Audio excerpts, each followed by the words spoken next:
রাতে ছাদে আসছি, আজকে অনেক ঝড় তুফান হয়েছে। তো মানে মনে করতেছিলাম যে দেখে আসি ছাদে কি কোনো ক্ষতি হয়েছে কিনা। তো এখানে আমার রঙ্গন গাছটা একদম পড়ে গেছে। এটা একটা রঙের বালতিতে ছিল, এই যে একদম কাত হয়ে পড়ে গেছে। এই ত্রিপাল দিয়ে আমি এই ড্রামটা ডেকে গেছি, এটাতে আমি বীজ বুনছি। এটাও সন্ধ্যায় ডেকে গেছি, কিন্তু তারপরে এটা মাশাআল্লাহ ঠিক আছে, কিন্তু এইটা এরকম হয়ে গেছে।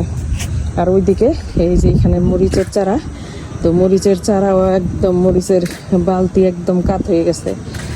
তো সবচেয়ে বড় টেনশন ছিল আমার যে আম গাছটার আমগুলি না যেন পড়ে গেছে, কারণ আমগুলি মাশাআল্লাহ একদম হলুদ হয়ে যাচ্ছে, আমগুলি মোটামুটি একটু একটু হলুদ হয়ে গেছে।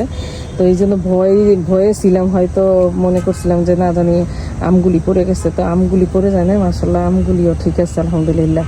ঝড় তুফান হইলে ভয়েই থাকি, না জানি কি হয়ে গেছে, কি ক্ষতি হয়, কি নষ্ট হয়, এই ভয়েই থাকি। তো এইটুক আজকে হয়েছে। এই গাছটা, মরিচ গাছটা একটু বড় মাশাআল্লাহ, বিসমিল্লাহ। এই ঝড়ে পড়ে এই যে এখানে একটা মরিচ গাছ এরকম কাট করে দিয়ে গেছে।